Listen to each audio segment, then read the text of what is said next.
Hello, स्वागत है आप सभी का एक बार फिर से। और आज हम लोग बात करने वाले हैं आंसर की झारखंड पॉलिटेक्निक का। जैसा कि इस झारखंड पॉलिटेक्निक का एग्जाम हो चुका है और 2025 का। और इससे पहले जो है हम लोग फिजिक्स का और मैथमेटिक्स के आंसर की पर चर्चा कर चुके हैं। तो आप लोग अगर वीडियो नहीं देखे होंगे फिजिक्स का और मैथमेटिक्स का तो चैनल पर विजिट कर सकते हैं और देख सकते हैं मिलाकर कितना आपका आंसर करेक्ट हुआ होगा। और आज हम लोग बात करने वाले हैं केमिस्ट्री पर। तो केमिस्ट्री पर जो है आंसर की पर चर्चा करेंगे। तो देख लीजिए आप लोग भी मिला करके कि आपका कितना करेक्ट आंसर हुआ है। और ये जो है सेट ए है और इससे कोई दिक्कत नहीं अगर किसी का बी सी डी है तो, क्योंकि क्वेश्चन वही रहता है, बाकी क्वेश्चन का नंबर चेंज हो जाता है। तो यहाँ 51 क्वेश्चन में दिया हुआ है जो क्वेश्चन वो आपका क्वेश्चन में देख लीजिए तो दूसरा जगह में दिया हुआ होगा, तो उसके अनुसार आप लोग मिला लीजिएगा। अगर जिसका सेट ए है उसका तो कोई दिक्कत नहीं है, आप लोग डायरेक्टली आप लोग मिला सकते हैं। चलिए वीडियो को स्टार्ट करते हैं। देखिए अगर इंग्लिश से दिया है तो हिंदी से, तो आप लोग दोनों में मिला लीजिएगा, देख लीजिएगा। पहला क्वेश्चन है, किस अधातु को सर्वाधिक महत्वपूर्ण कहा जाता है क्योंकि पृथ्वी पर संपूर्ण जीवन इसी यौगिक पर आधारित है। देखिए जो कार्बन का यौगिक है वह हमारे पृथ्वी पर लगभग लगभग सभी वस्तुओं पर मिलता ही है लगभग, ठीक है। तो इसी कारण से इसका जो करेक्ट आंसर हो जाएगा वह कार्बन हो जाएगा, ठीक है। इसका आंसर कार्बन हो जाएगा, जो जो कार्बन लगाए होंगे उसका करेक्ट आंसर है, ठीक है। चलिए दूसरा क्वेश्चन है कि हथौड़ा मारने से बनी धातु पतली चादर के रूप में हो जाता है तो उसको क्या कहते हैं। उसको हम लोग कहते हैं मेलाबिलिटी, जिसको बोलते हैं आघात वर्धनीय। बट यहाँ आघात वर्धनीय ऑप्शन में नहीं है, तो इसके लिए यहाँ पर्णिका हो जाएगा, ठीक है।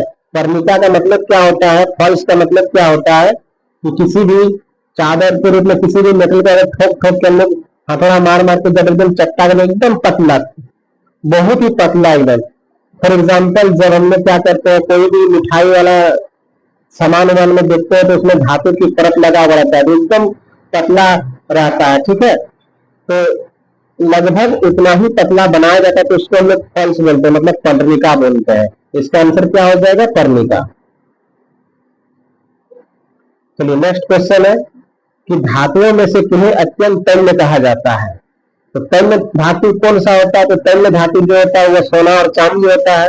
बट यहाँ और एक जोड़ा हुआ है कि विद्युत तार बनाने के लिए प्रयुक्त होता है। देखिए सोना जो है विद्युत तार बनाने के लिए हम लोग यूज नहीं करते हैं, बट हम लोग देखेंगे कि आयरन का भी यूज होता है, मैग्नीशियम का यूज नहीं होता, टंगस्टन का यूज नहीं होता। केवल क्या हो जाएगा, तांबा और एल्यूमिनियम का हम लोग तार के रूप में यूज करते हैं। तो इसका करेक्ट आंसर हो जाएगा तांबा और एल्यूमिनियम, ऑप्शन डी। चलिए नेक्स्ट क्वेश्चन देखते हैं, कौन से दो धातुओं का प्रयोग खाना पकाने के बर्तनों में किया जाता है। वाटर बर्नर बनाने के लिए किया जाता है क्योंकि उष्मा के अच्छे चालक होता है। तो खाना बनाने के लिए जो बर्तन होता है वो एल्यूमिनियम का होता है, ठीक है।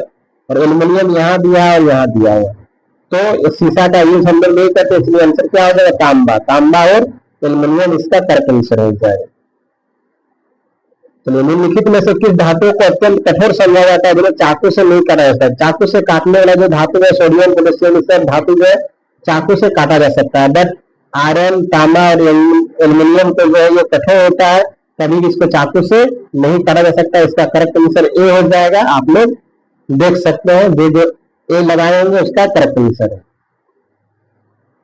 ये बेबेराइट का ट्रायड रूल है। ट्रायड रूल के बीच वाले तत्व का परमाणु भार किसके बराबर होता है। तो देखिए कोई भी जो तत्व होता है, ट्रायड में 3 गो तत्व रखा गया है। बोला गया कि जो बीच वाला जो एलिमेंट है, जो तत्व है, वह बाकी 2 का क्या होता है, एवरेज निकालते हैं, मतलब माध्य निकालते हैं, एवरेज निकालते हैं, जिसको मीन बोलते हैं।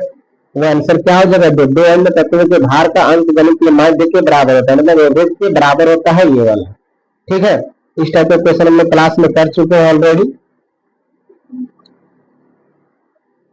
न्यूलैंड्स के वर्गीकरण में कोबाल्ट और निकेल के गुणधर्म वाले किस तत्व को दूर रखा गया था। तो देखिए आयरन जो है उसका गुणधर्म से मैच खाता है कोबाल्ट और निकेल से, तो और इसको क्या किया गया, डेवलपमेंट में इसको अलग रखा गया था। तो इसका आंसर हो जाएगा आयरन। हर पीरियड का तत्व, अंतिम तत्व एक नोबल गैस होता है और इसकी संयोजकता क्षमता वाले इलेक्ट्रॉन होता है। तो कितना क्षमता वाला, हीलियम को छोड़ करके, क्योंकि हीलियम का संयोजकता क्या होता है, उसका बाहर वाला जो सेल है उसमें 2 इलेक्ट्रॉन होता है, भरा हुआ रहता है, बाकी सब में जो होता है 8 इलेक्ट्रॉन रहता है, ठीक है, बाकी सब में 8 इलेक्ट्रॉन रहता है। इसका करेक्ट आंसर 8 हो जाएगा। समूह 1, 2, 13 से 18, तो 13 से 17 या 18 भी रह सकता है, ठीक है। तो सारणी में क्या होता है, तो इसका प्रतिनिधित्व तत्व बोला जाता है, रिप्रेजेंटेटिव एलिमेंट इसको बोलते हैं हम लोग, ठीक है। इसका करेक्ट आंसर हो जाएगा ऑप्शन बी। उप धातु वे तत्व है जिनमें गुणधर्म होता है। उप धातु में क्या होता है कि मेटल और नॉन मेटल का दोनों का गुण पाया जाता है। तो इसका करेक्ट आंसर हो जाएगा ऑप्शन डी, कि धातु और धातु के बीच मध्यता होता है, इसका जो गुण में दोनों का गुण पाया जाता है उसमें। कार्बन का कौन सा परत विद्युत का अच्छा सुचालक होता है, तो इसका सब जान रहा है कि ग्रेफाइट होता है, इसका कोई टेंशन ही नहीं है, ऑप्शन सी इसका करेक्ट आंसर हो जाएगा ग्रेफाइट। चलिए नेक्स्ट क्वेश्चन, क्या लिखा है, क्षारीय धातु ऑक्साइड लाल लिटमस को क्या बनाता है। क्षारीय धातु, क्षारक धातु लाल लिटमस को क्या बनाएगा, नीला बनाएगा। इसका करेक्ट आंसर क्या हो जाएगा, नीला मिल जाएगा। एल्युमिनियम ऑक्साइड और हाइड्रोक्लोरिक अम्ल के बीच अभिक्रिया के उत्पादन क्या है। बोला कि एल्युमिनियम ऑक्साइड और हाइड्रोक्लोरिक अम्ल को जब हम लोग अभिक्रिया कराएंगे तो क्या मिलेगा, ठीक है। तो इसका करेक्ट आंसर क्या हो जाएगा, तो इसका करेक्ट आंसर हो जाएगा एल्युमिनियम क्लोराइड मिलेगा और वाटर मिलेगा। क्या मिलेगा, एल्युमिनियम क्लोराइड और वाटर, इसका ए नंबर करेक्ट आंसर हो जाएगा, ठीक है। चलिए नेक्स्ट क्वेश्चन देखते हैं, किन दशाओं में जस्ता धातु वायु में जलकर जिंक ऑक्साइड बनाता है।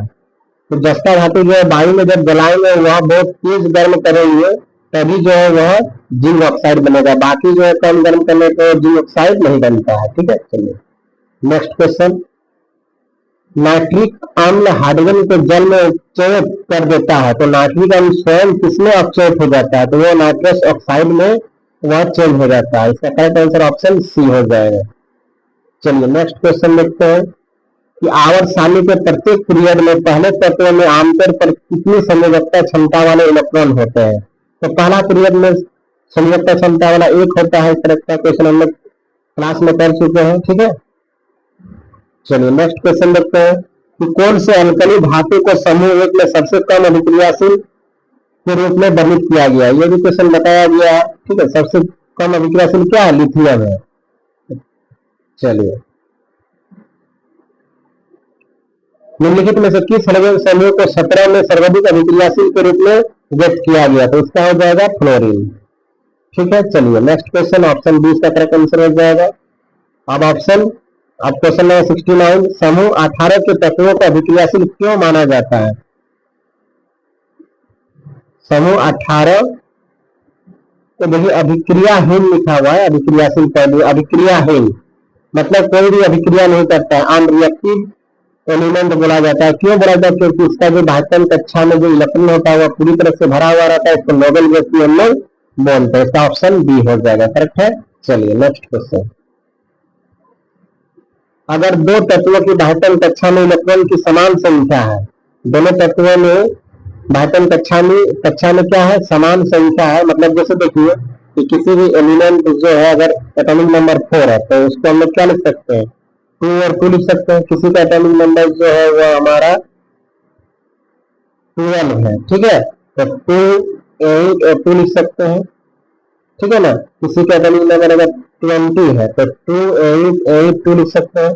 तो बाहर वाला सेल में क्या बोल रहा है कि अगर 2 इलेक्ट्रॉन समान, दो तत्वों के भाषण कक्षा में इलेक्ट्रॉन की संख्या समान है, मतलब समान इलेक्ट्रॉन है, तो वो किस आवर्त सारणी के किस भाग में होंगे, तो आवर्त सारणी के समान समूह में होगा।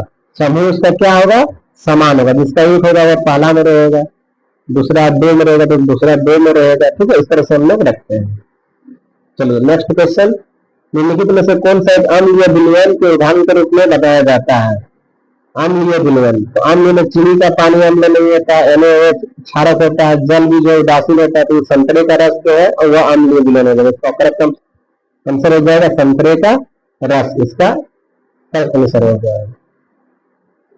एक अम्लीय विलयन में मिथाइल ऑरेंज संकेतक कौन सा रंग देता है। देखिए मिथाइल ऑरेंज, इसमें बहुत सारे कंफ्यूजन, कभी अम्ल देखेंगे तो आप लोग लाल मार दीजिएगा तो ऐसा गलत हो जाएगा। इसका करेक्ट आंसर हो जाएगा पीला, पीला इसका करेक्ट आंसर होगा, ठीक है।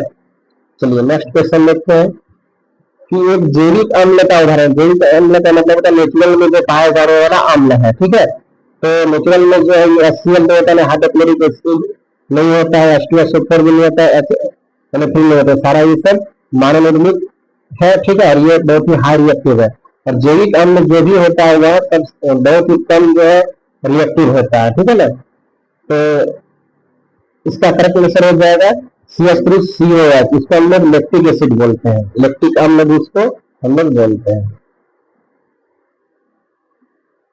बेंजीन सोडा अम्लता को राहत दिलाने में सहायता करता है। कैसे सहायता दिलाता है, इसका क्वेश्चन हम लोग क्लास में भी किए हैं।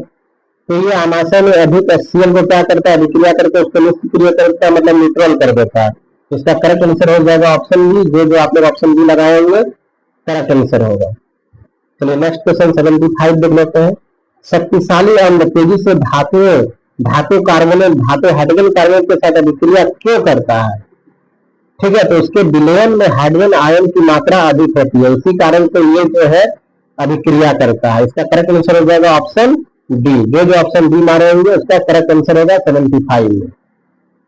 चलिए नेक्स्ट क्वेश्चन देखते हैं।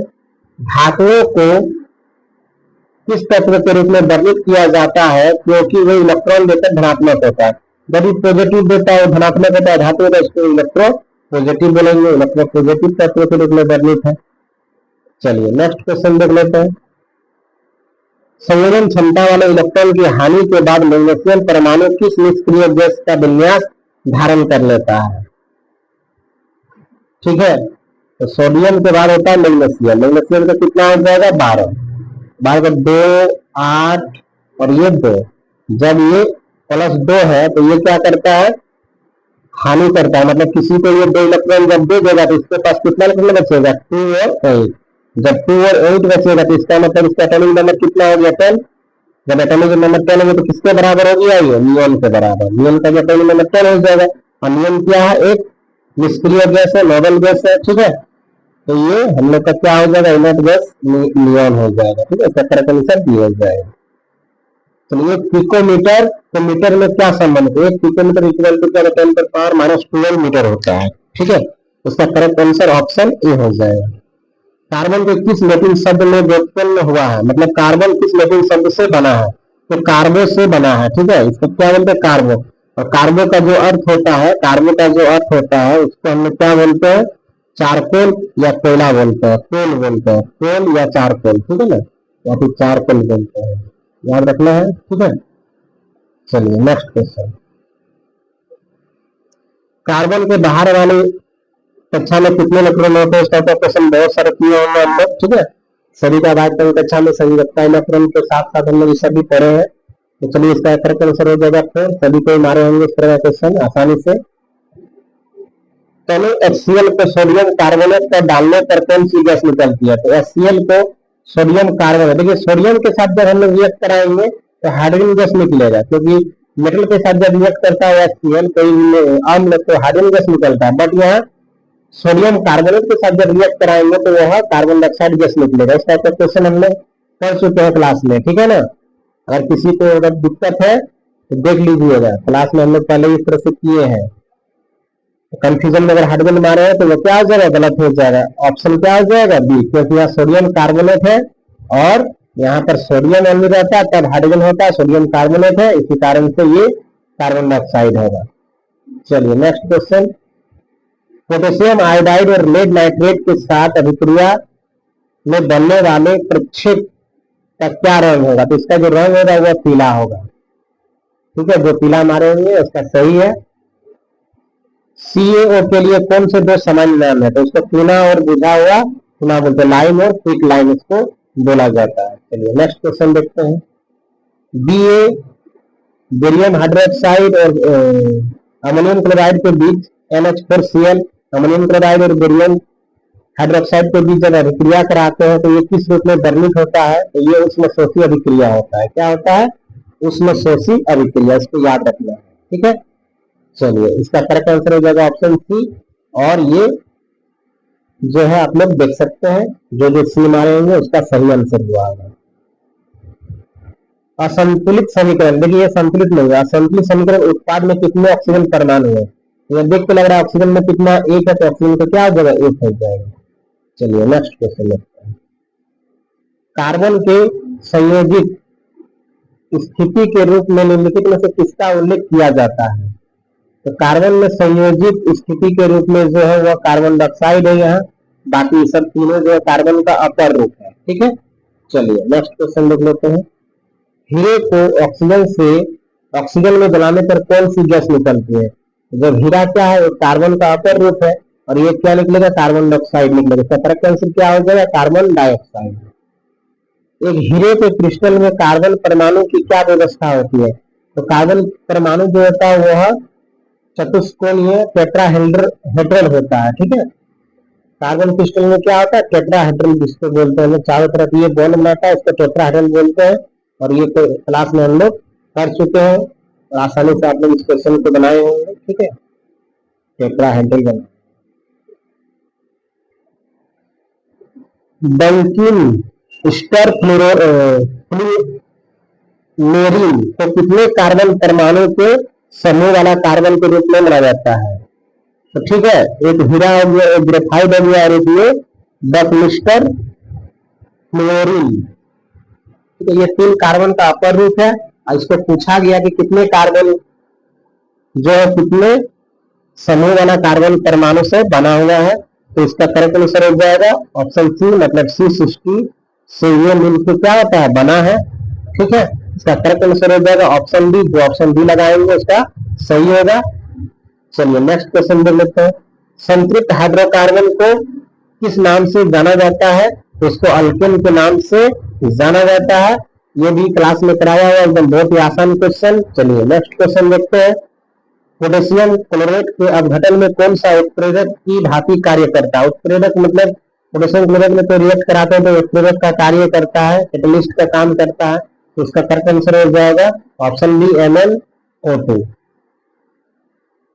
हाइड्रोजन होने के बाद भी ग्लूकोज और अल्कोहल जैसे यौगिक अम्ल ये लक्षण क्यों नहीं दर्शाते? मतलब ग्लूकोज में और अल्कोहल में हाइड्रोजन होने के बाद भी जो है वो अम्ल नहीं दर्शाता है। क्यों नहीं दर्शाता है? क्योंकि वो जल या विलयन में टूटकर हाइड्रोजन आयन नहीं बनाता है। ठीक है, इसी कारण से ये जो है उसका लक्षण जो है अम्लीय नहीं होता है। तो इसका करेक्ट आंसर ऑप्शन डी हो जाएगा। जो ऑप्शन डी मारे होंगे उसका करेक्ट आंसर है। चलिए नेक्स्ट क्वेश्चन देख लेते हैं। अपघटन अभिक्रियाएं करने के सामान्य तरीके क्या है? देखिए अपघटन तरीका है, ये भी क्लास में कराया हुआ है कि अपघटन अभिक्रिया जो होता है तीन प्रकार से होता है। एक हीट से होता है, एक लाइट से होता है, इलेक्ट्रिसिटी से होता है। तो इसका करेक्ट आंसर हो जाएगा ऑप्शन ए, उष्मा, प्रकाश और विद्युत के अनुप्रयोग से करते हैं। ठीक है ना, तीनों का एग्जाम्पल भी बताए थे। चलिए नेक्स्ट क्वेश्चन देखते हैं हम लोग। निम्नलिखित में से कौन से पदार्थ भोजन को सड़ने से बचाने के लिए उच्चैन रोधी की तरह कार्य करता है?